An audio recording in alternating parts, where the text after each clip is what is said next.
My name is Oliver Rennick. We're going to talk about crypto, ETFs, and the bridge into the advisor world and how folks are using technology in some really cool ways to harness different properties of crypto and make it amenable to the advisor world. But obviously with Benzinga Fintech, we're going to talk a little bit about some of the underlying financial infrastructure as well. I think maybe we just start grooving and start talking. We'll see, kind of play it as we go. Kevin Kelly is to my left. Mr. David Jukansky and Mike Willis are joining me. I'll give kind of a quick little intro of the guys and myself as well. It's nice to see some familiar faces and some folks from the Benzinga side as well. I host a show. I'm a television guy. My career started at Bloomberg, where I met Brad Olison, who you guys may know here, helping run the show at Benzinga. I'm Chicago-based. I host a show that is live streamed multi-platform called Chicago Future of Finance. The reason for that is because a lot of the things that make Chicago very unique financially are really kind of at the nucleus and the forefront of finance right now. Basically, that is options, and that is market infrastructure and market structure, execution. It's also the advisor world, which is increasingly getting parked in Chicago. Huge amounts of money that are being run by the biggest financial advisors, registered investment advisors in the world. Chicago has basically become the home base for that. The fun fact on that is that Chicago is the only major city in America with 2 of the top 10 registered investment advisors, according to Barron's. So that kind of brings us into the other element here, which is crypto, which also, if you think about companies like DRW and the market infrastructure being built for crypto in Chicago, that is also a big element of it as well. That's why the ETF world, I think, is kind of the bridge to bringing crypto into the broader financial realm and the advisor world, which is basically, if you want to have any success as a financial instrument, you have to be accepted by financial advisors. Now, how to do that becomes somewhat of a fintech tech question, which is, I think, in large part being answered by what I consider to be kind of 3 of the best people I know on crypto. These are guys who I basically handpicked, that I've worked with and that I've known that are, I think, basically pioneers in making crypto amenable to a broader audience. Kevin Kelly is an options guy at heart, Kelly Intelligence, Colorado-based, an old source of mine and a regular too, kind of in my coverage over the years. Kevin, with the you're the PM and you work with Amplify Funds. Kevin launched a few ETFs, Biddy and Baggy, B-I-T-Y and B-A-G-Y, that are really on the forefront of using options to create income from volatility in crypto, which is a pretty great service for financial advisors and people who need income attached to their product. You also just pushed that into the Solana realm and a few others too, so we'll get into those details. But that is a big, big theme right now, which is taking volatile assets and using options to create income. So if you watch my show is based in the SIBO, downtown Chicago trading floor. A lot of people don't realize it still exists. It's like 200 to 300 plus traders live every day. And what they're doing in that pit is largely selling options, which is a way to collect income. And that is essentially the idea that professional options traders like Kevin have brought into the ETF world to systemize that and to create products around that. Mike Willis of Cyber Hornets, ticker BBB, is what I think is basically the natural entry for many into the Bitcoin realm, which we'll talk about the details, but in short is 75% S&P, 25% Bitcoin. I think of everyone I've met, Mike has gotten the closest to what you might call orange pilling me. As we went to Vegas at the Bitcoin conference, I think Mike has got one of the most unique, you're definitely a crypto kind of diehard, you're a real believer. In my career, I've kind of been known as somewhat of a crypto cynic in terms of just kind of the application or how people describe it. But I think that Mike finds a great middle ground in between what you might kind of call the hardcore crypto folks and the way more traditional finance people think about markets. And you are a traditional finance guy at the roots. So I think that marriage is particularly unique. David Jacansky from Quantify Funds, Quantify Chaos as well, which is one of my favorite company names. David has another very unique approach. Several funds, some that you've just launched, they're getting off the ground right now, but your main fund that's been jamming is BTGD. It is, when we're talking fintech, one of the most interesting financial technologies that folks have embraced is the idea of stacking returns, which I'll let David talk about in detail, but which is a really fascinating, also a concept derived from leverage, options principles as well. BTGD is basically, you can think about it as equal parts gold and Bitcoin, which in my research has been a really fantastic pairing. It's a fund that's done quite well in the past year, and I know you're going to take some of those ideas and broaden them out, the idea of stacking, to other concepts as well. So basically what we're going to talk about is kind of the specifics of the funds, the infrastructure behind them. I think some folks here at the conference too might have some interesting kind of financial technology ideas to pair with it. Mike, I want to have you kind of start us off, because I do think you are sort of the gateway, the entry point for someone like me that is not necessarily like a coming from a crypto background, or I don't know if I'm TradFi either, but the idea is that I think you have a very honest approach to Bitcoin, which is where a lot of people need to start, which is thinking about it in the right bucket of risk versus safety versus diversification. And the concept of BBB basically is to take Bitcoin and just say, hey, if you want to add risk into the risk side of your portfolio, this is the way to do it. So tell me about kind of how you came to that and the structure of the fund and how you accomplished that. Yeah, thank you, Oliver. We are bridging TradFi to DeFi. And if you look at it in three waves, the first wave came into crypto unregulated, unabashed, pioneers. They took all the risks. Second wave, January 10th last year, you could, for the first time, own it in an ETF, own it in your brokerage account, own it in a regulated exchange. That's wave number two. Wave number three, everybody who's left, we call the Bitcoin hesitant. And of those, there's Bitcoin curious. They need to be sold a little bit. They need, advisors know they need to have a digital asset plan for their clients. But many of them don't even know what crypto is yet. And since I was an advisor for many years, I wore that hat and became a Bitcoiner 8 or 9 years ago. We realized we needed to have a product that worked for them. And after trading my way through grad school and trying to find the holy grail of Wall Street and beating Wall Street, I decided the S&P 500 was one of the hardest indexes to beat over time, as everyone else, I think, has learned over the years. So we decided to smooth the crypto ride with the S&P 500. We chose a 75-25 blend. Just we could get granular with it, but the high level is that if you put 5% in, you're not going to make that much of a difference. If you put 50 in, it's a little too much for advisors. So we went with 25%, and there are some back testing numbers that we collared to come to that number, but we think that's a good blend. It gives people enough of a run.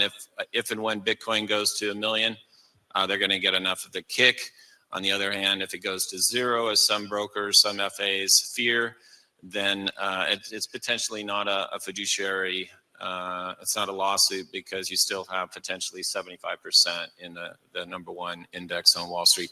So we're bridging TradFi to DeFi in a safe, familiar way for advisors. Smoothing the ride for Bitcoin. It's kind of naturally gotten a smoother ride the last several months as well. I'd be curious your thoughts on that, Mike, because I do think that the advent of the Bitcoin treasury companies and what Saylor has done with MicroStrategy on that front, my view has been that that's kind of partitioned off some of the inherent risk of Bitcoin, because MicroStrategy is basically a levered version of Bitcoin. So if you wanted real juicy risk, you go to Master. I'm curious if you think that has added to any of Bitcoin's somewhat subdued volatility this year.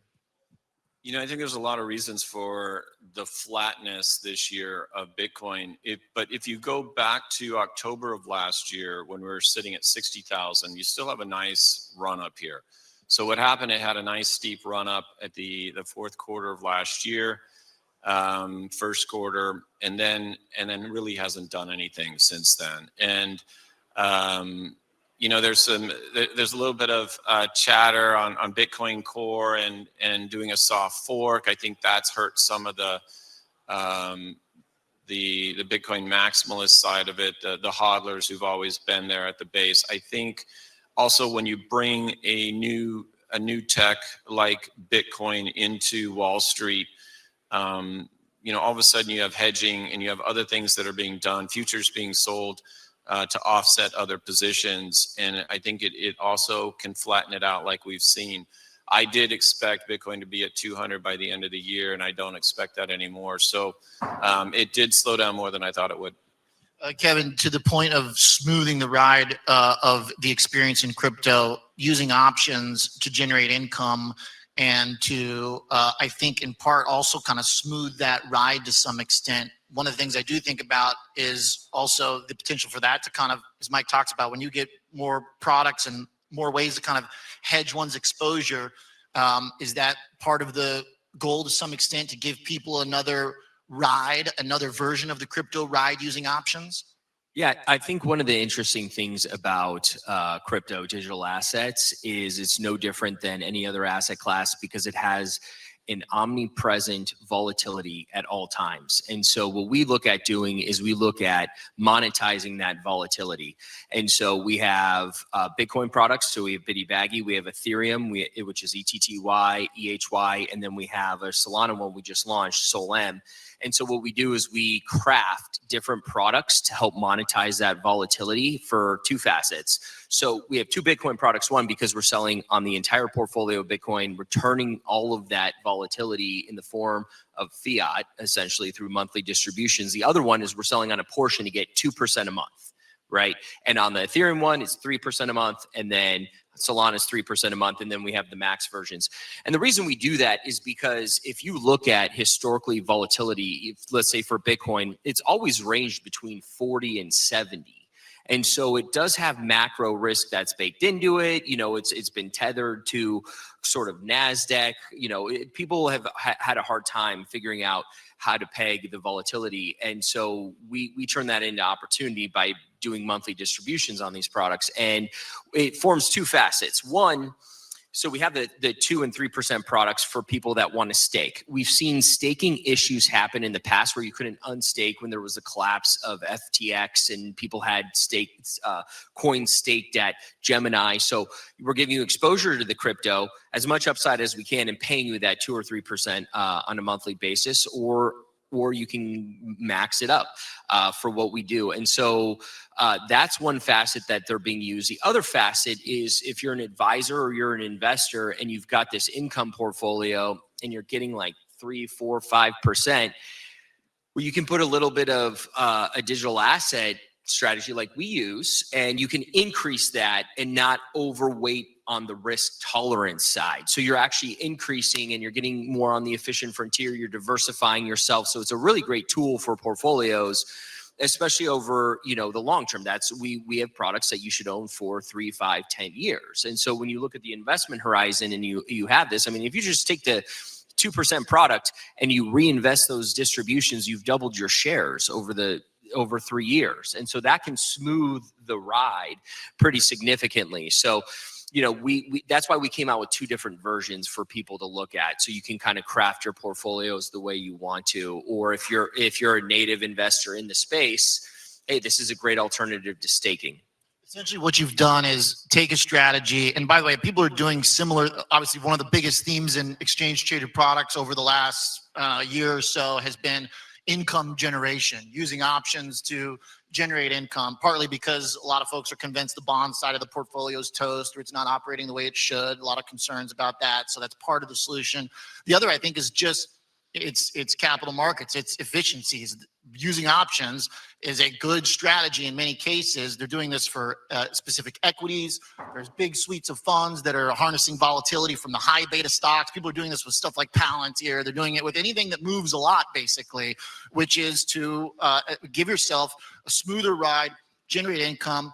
But also with these funds too, you do get exposure to the underlying as well. We try to give as much upside as humanly possible, and we do a weekly strategy. So we write every single week. So we have we have theta decay. So it typically works out where we're just collecting that premium as quickly as possible. We close and roll. So we're not stuck to set index risks or strike price risk that happens with a lot of funds that write on longer durations. So we actually collect as much premium as humanly possible, which is nice. And the nice aspect of the ETF vehicle is that we're doing institutional option management, right? And so for ours are 65 basis points on the Bitcoin and 75 basis points on the Ethereum and Solana product, right? You don't have to take the time-consuming role that the tax. It's a lot of work. It's a lot of work. I'll tell you what. It's very intensive. So you get the efficiency of the ETF vehicle. It's systematic. You know what we're doing.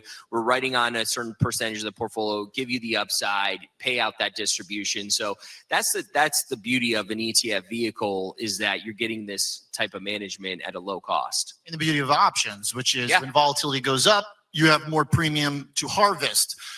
So obviously the theme here basically is trying to solve kind of the biggest qualm investors have with crypto, which is volatility, right? Generally people say, okay, well, I like this idea, but the risks are too high if you're an advisor, you're an investor, because it's too volatile. So basically everybody up here has kind of their own twist on it, blending it with the reliable benchmark of US stocks, using options to harness income.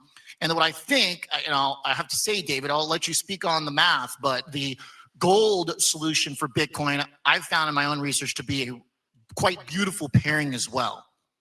Yeah, thank you very much. So we stacked 100% Bitcoin on top of 100% gold. It's a portable alpha approach. It's not a new concept. PIMCO has been doing it since the 90s. They initially had their stock plus funds. And you create a leverage ETF that's less path dependent, because some of the onus that the allocator traditionally has in a leverage ETF in terms of rebalancing 3 or 4 days a week to stay in their leverage target is embedded into the fund, because we have 2 assets that are uncorrelated to rebalance in between.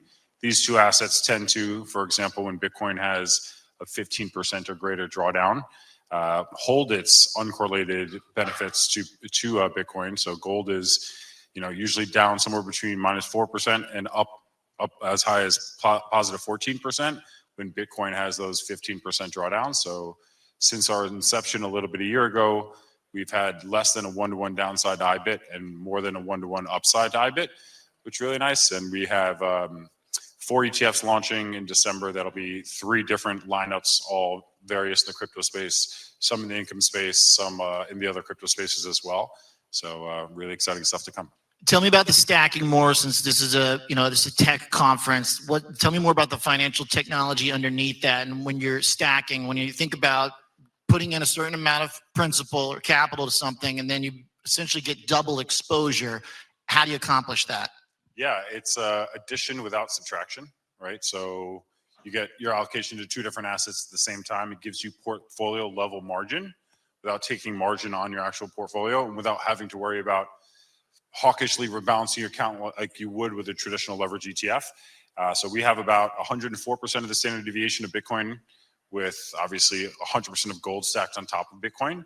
And that just shows you the diversification benefits that exist between these 2 assets. We're taking that lineup, we're stacking income products as well. So we'll have combinations of stocks, Bitcoin, gold, and treasuries in all combinations income stacks. And then we're doing our first foray into what I'd like to say our true first hedge fund ETF. We have a Bitcoin MNAV Harvester ETF coming up. We're partnering with a really good options shop out of Chicago called Convexitas. The key PM there spent a lot of his history at SpiderRock, one of the best options hedge funds in the country. So we think that the ETF world and the allocators are ready for true solutions as opposed to just access products, which is a hard sell because you need a larger attention span and do a little bit more due diligence. But honestly, that's what the ETF wrapper was made for, right? ETF wrapper at the end of the day is a little bit of a tax fraud, right? You just kind of make taxes disappear. And so we're trying to use that to our best ability and put true hedge fund-like strategies into an ETF wrapper. One of the things that kind of was one of my early qualms of like the hardcore Bitcoiners was that they call it digital gold. And, colloquially, I get why some people call it that, because they themselves just have said, all right, I'm never going to sell this thing. I'm committed to it.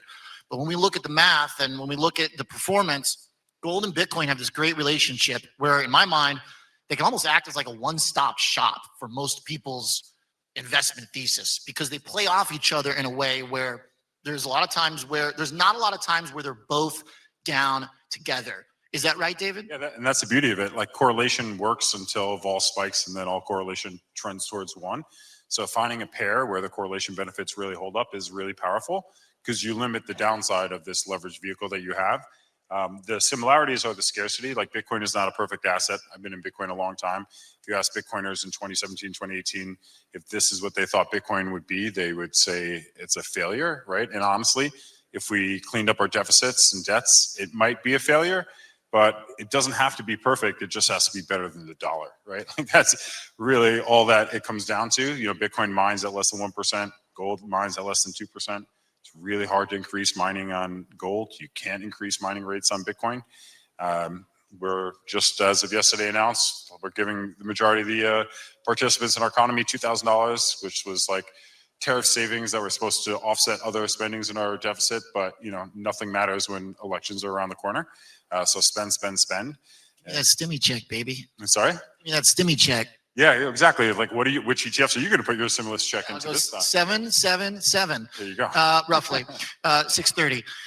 Mike, how do you think about the relationship between stocks and Bitcoin? Because kind of that theme of having them together, 75% stocks, and you use Bitcoin futures as well. In fact, maybe just touch on that real quick before I ask my other question. Tell me about how the futures technology kind of works in there and why you guys chose to structure the fund that way. Yeah, initially we chose futures because we wanted to get the ETF out ahead of the SEC approval. So we got Triple B out December of 23, which gave us a full calendar year performance return in 24. Because all the ETFs were approved, spot ETFs were approved January 10th, the next month. That's right. You guys switched it around, right? So you're not going to use futures. Yeah, we're currently futures right this second, but we're moving it with the new ETFs that we're launching in December next month. We're moving over to spot. The concept was the tracking error was worth not having the custody risk. But I think in the end, people want futures can kind of throw people off. They think it's a high risk, it's it's leveraged, etc. So and spot is a little bit easier to explain, and you don't have the tracking error. And I think the custody risk now, they've got a good handle on that. So going forward, we're going to be focused on the spot. And then what was the first question? Yeah, the second part is basically when you have these treasury companies like a MicroStrategy getting bigger and bigger. Now, obviously, this may not be relevant until a bunch of them are in the S&P 500. But if more companies start to invest in Bitcoin, let's say they do adopt this strategy. Let's say you get more and more major, S&P companies in Bitcoin. How will that alter the way you think about how these two assets work together? That's right. Yeah. So the S&P correlation to Bitcoin, actually, they've been pretty tied together. And really, I think it's going to bifurcate because Bitcoin is a hedge against the dollar. It's a hedge against the financial system. The S&P is you're putting your faith in in TradFi, right? So I think that the two asset classes will diverge at some point, but they've been pretty correlated up until now, at least recently. Obviously, there's a pretty good spring around the tariff stuff. From high to low, Bitcoin did get hit pretty hard, but the timing of it was different. So when the stock market was really getting drilled, Bitcoin was okay. That's where we saw the first glimmer, I think, of the bifurcation, and I do think you're going to see more of that. But it's less of a gold has done a better job of balancing out.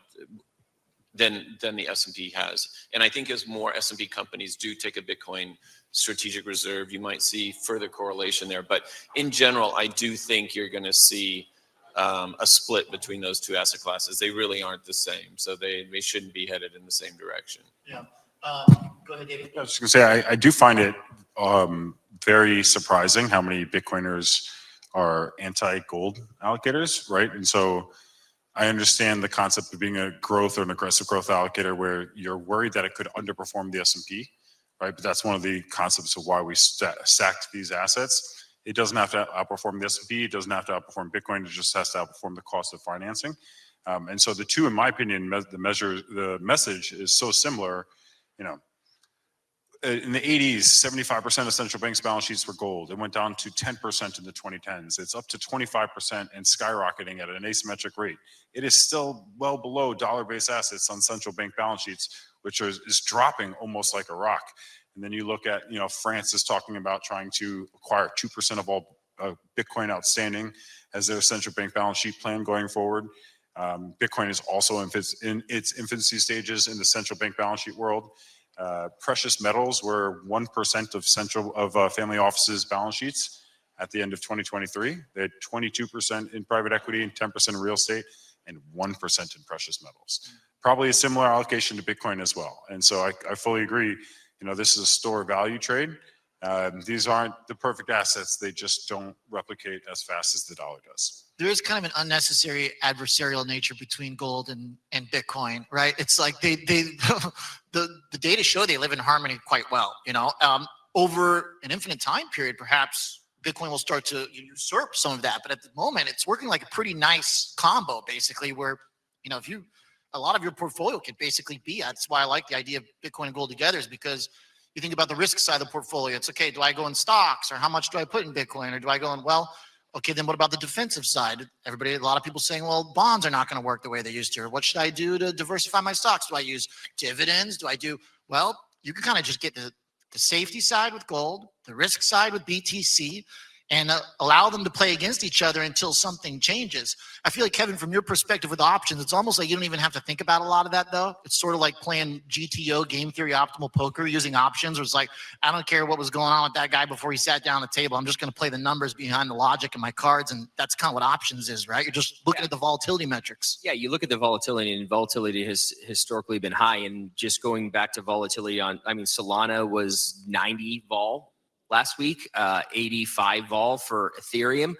It's cooking. And if you look at, there's long-term investments being made in the space. So when I look at Western Union refuses to be Kodak'd, right? They announced at the end of October that they are actually switching their entire business model to Solana, right? Where it's going to reduce the time to settle for international remittances. It's going to reduce the costs. And so, when we look at it, it's like, why would I buy Sol-M? Well, Solana it's still a nascent technology, right? It's a technology network. But over the long term, if Western Union is going to live and they are going to live on the Solana network, then I want a long-term, exposure to that. And so, I'm going to get exposure to the asset class, which is, if you're trying to generate income off options, that's the way to think about it. So if I'll scalp some vol, get paid 3% a month. I can either take that cash, put it in my pocket, reinvest. Same with Ethereum, right? Like if you look at stable coins, like Ethereum is such an older network and more secure and safe that TradFi is going on to the Ethereum network, right? So you're looking at the advent of all these stable coins, like it's unbelievable the growth that we have in front of it. And 80% of all actually stablecoin usage is done outside the United States. So we're having home field bias here. But if you look at where a lot of the growth is, it's overseas and it's on these platforms, Bitcoin, Ethereum, Solana. So we're harvesting that volatility because it still is a nascent technology. And we think the volatility is going to continue to go over the next 3, 5, 10 years. They're all competing against each other. And so we're using, a great systematic way every single week to scalp and monetize a lot of that volatility while still getting exposure to the upside. So I think with Western Union, Jamie Dimon's going to take collateral of Ethereum and Bitcoin, right? That's a huge pivot. Zelle, right? You want to do international remittances. Zelle just announced they're doing it using stable coins, right? So now we can, if you have a friend overseas who's on spring break, you can send them a Zelle payment now, right? So, and that's the biggest consortium of the banks in the world. Yeah, if you're an honest friend and you want to buy your friend a pint in Ireland, boom. So you basically take the idea, you replicate it using options that's why you guys are launching different funds with different underlying coins. I think you guys all kind of have this same mindset where you have a system, systematic way to get exposure to something and you can replicate it. I know you guys are doing similar blended strategies, Mike, that are coming as well. And David, you mentioned a little bit about the funds you guys are launching. We're out of time, so I think we got to move on. Are we getting pushed out? Yeah, he's pushing us out. Ready to rock and roll? All right, cool. All right. Thanks, guys. David Jacansky, Mike Willis.